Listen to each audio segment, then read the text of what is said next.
Also I'd like to introduce this evening some of the people who are actually... We've tried to have a mixture of locally written material and some other commercial material.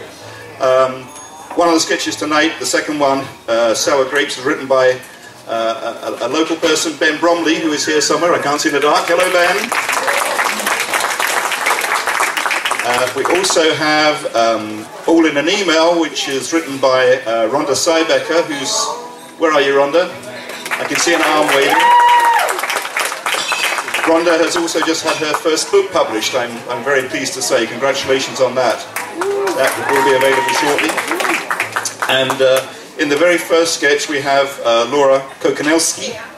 It's taken me weeks to get that pronunciation right. Laura Kokonelski, who's also had some books published as well. So we have a very creative crowd in this Portage area. So I'm not going to hold you up any longer. I'm going to give the stage area over to people who can actually act.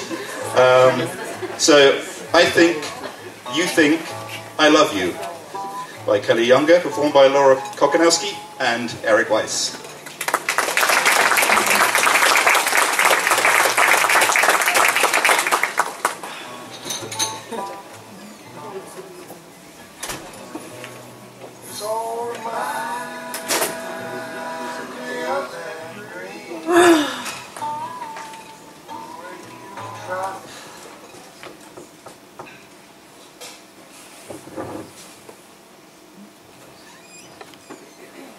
Hi, Look, I'm really not in the mood, so let's just get this over with. Oh, is this not a... No, it's fine.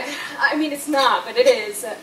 I just got back from kind of a hike with my mother. Well, not with her, but with her. You know, her ashes. Oh? She died 4 months ago. No, 5. God, has it already been 5 months? Yes, that's right. Oh, I'm so sorry. Why, did you kill her? What? God, oh my God, no, I just meant... I know, I'm just kidding. Like I said, I'm in a mood, you know. But it's what she wanted. Not to die, of course, but to hike. Once it got her, leukemia. That's what it ended up being, even though it didn't start out like that. Well, of course it did, but... See, the doctor first said leukemia, and then we were all like, oh my God, and she went through all this chemo, like a year of it. And then all of a sudden we couldn't find any trace of it. So we thought, well, maybe she never had it to begin with, and that's why there's no trace of it. You know how that happens sometimes when they misdiagnose and suddenly there's no trace of it? God, I swear I'd never be one of those annoying people that does bunny ears. But once we thought she maybe never had it, she up and dies. And after we had the bone marrow test, and my sister turned out to be the perfect match, and she thought it was this huge conspiracy against her.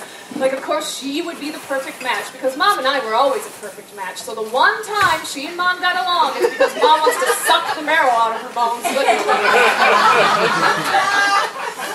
So I finally convinced her to do it, and then she was relieved to find out that she didn't have to, but then it turned out she did, in fact, have traces of it. It was just hiding. And once it came out of hiding, it just jumped out and said, I'm back, I'm moving in, bought, sold, and furnished, home sweet home, in my mother's body, and then that was that. And are you sure this isn't some... An exaggeration? Are you kidding? My sister, after all this, crowns herself the keeper of the ashes. That's what she starts calling herself, the keeper of the ashes. Like she's some knight of the round table, chivalrously guarding both sets of ashes. Both?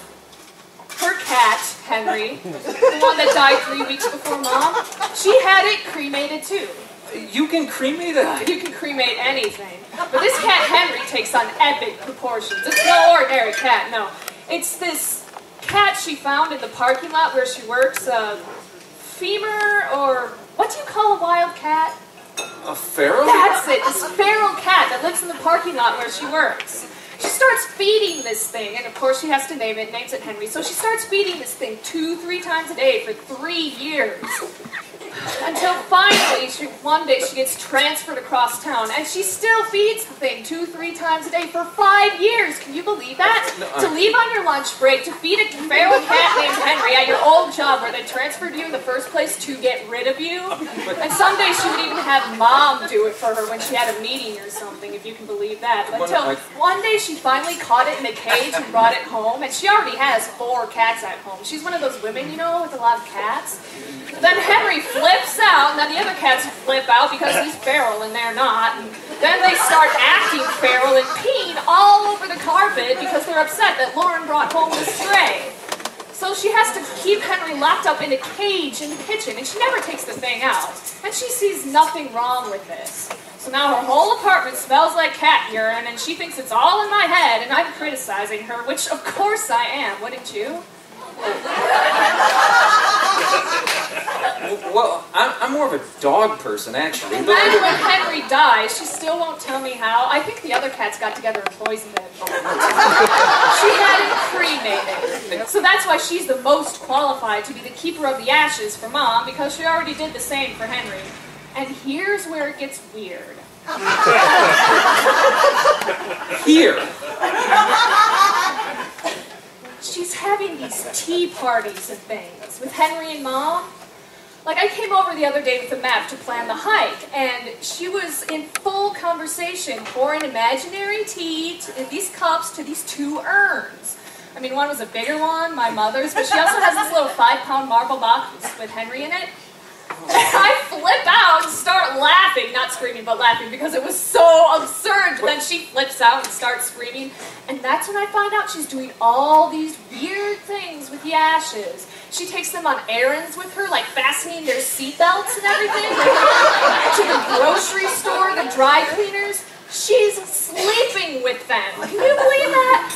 I mean, look, I get it. Mom and Henry are dead. I miss Mom too, not Henry, but I'm not about to sleep with her ashes.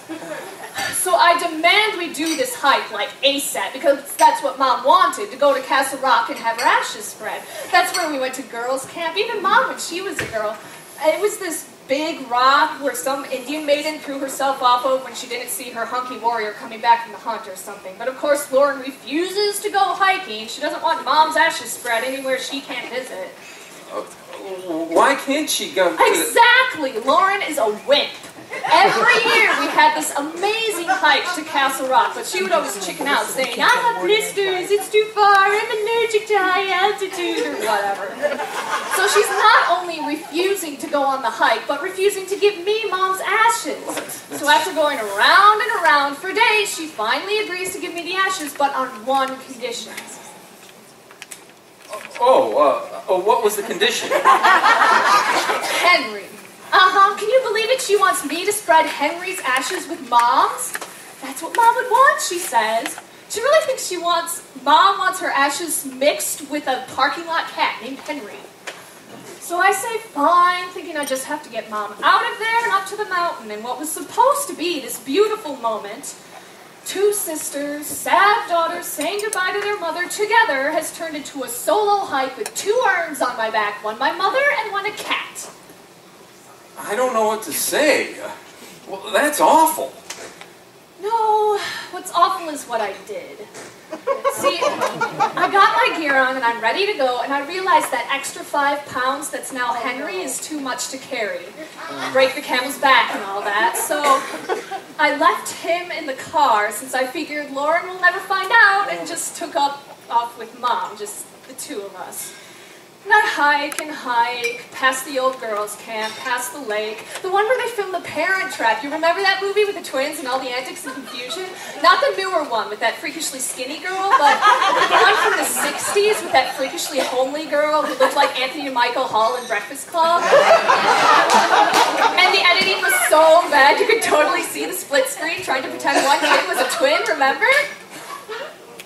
Anyway, that's where they filmed it, so I'm hiking up this mountain, and it's totally clear. The day, you know, like you can look over and see the cloud layer. Well, I guess it's the smog layer of San Bernardino, but where I am, where we are, is fresh and dry and thin.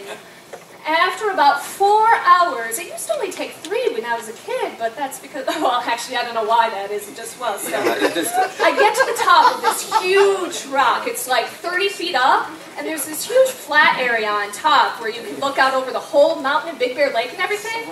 And so I do my thing, you know, what I came to do. I took out Mom's ashes. I recited a line from Shakespeare. Othello, she liked that play. Actually, no, I don't think she ever saw it. or even read it. God, what am I thinking about? I've never read it. I searched and searched for the perfect quote or poem or song or something to say at the moment, but I couldn't really think of anything. So I just opened a book of Shakespeare plays. He's supposed to be the best, right? And I just dropped my finger down in a play, and it was Othello. So that's what I memorized, and that's what I said. And then I said, "Goodbye, Mom," and tossed her ashes into the air.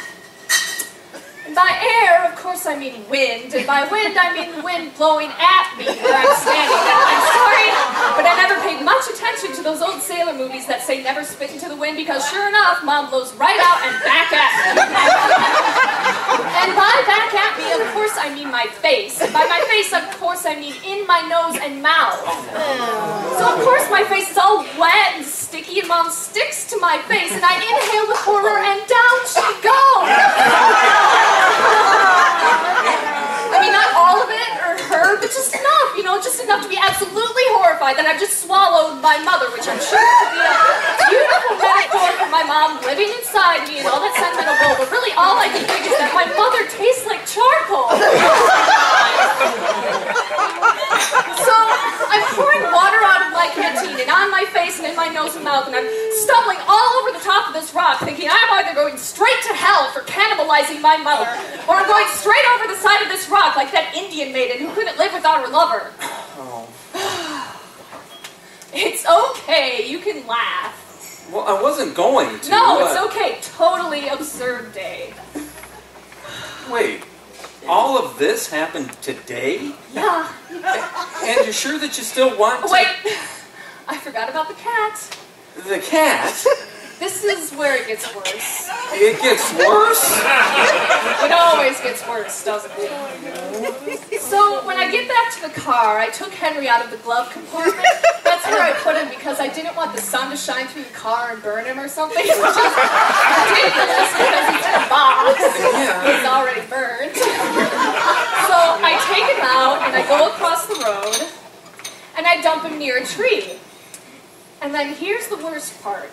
I took a picture of it, or him, all spread out there, but I had to get in real close with the camera so you couldn't see the car or anything in the background. So I had to convince Lauren that he was dumped near the rock, which by now is a 4-hour hike away and nowhere near my mother's remains. Well, what are you going to do when you give her the picture? I'll tell her the truth, of course. That Mom and Henry are together forever. Departed mother and feral cat, atop Castle Rock, Big Bear Mountain, California, United States of America. So, what do you think? About what? The cat? No, the house. Oh, it's very nice.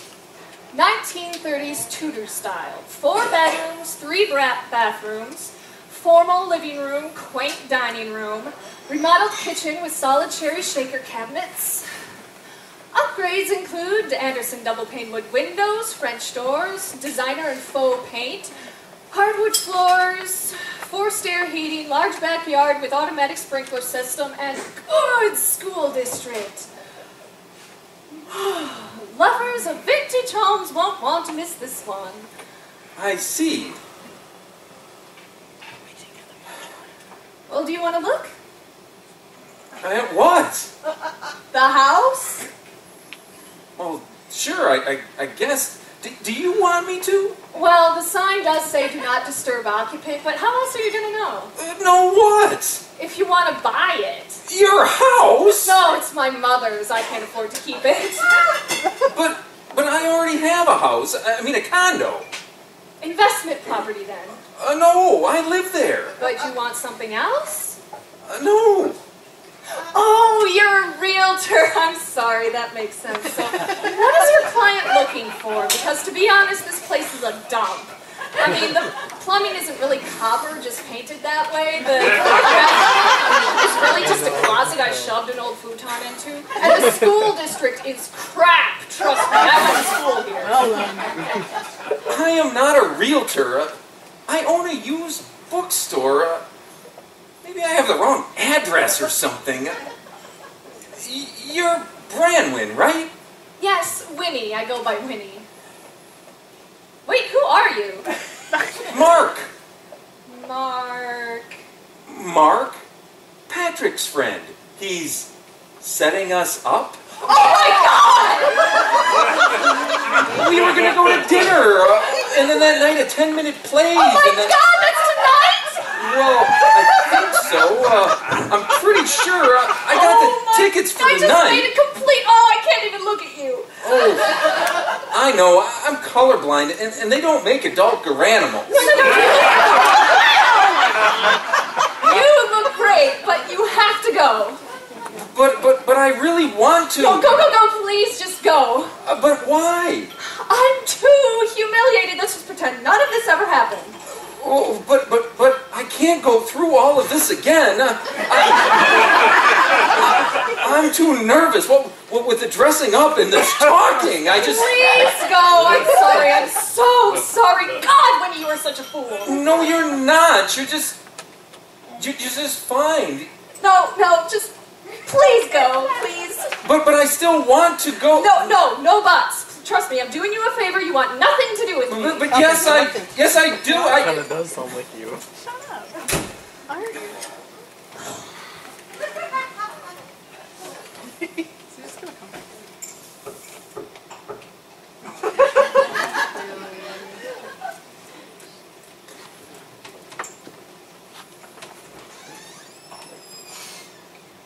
Hi, I'm Mark.